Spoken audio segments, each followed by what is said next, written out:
Вот кнопка включения обогрева заднего стекла, подогрева.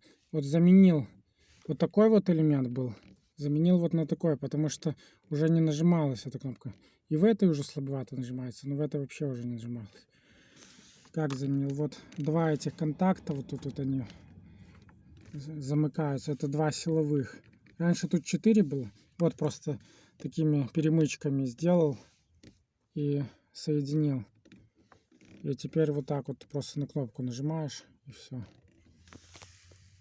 Вот так вот нажал, выключил, включил.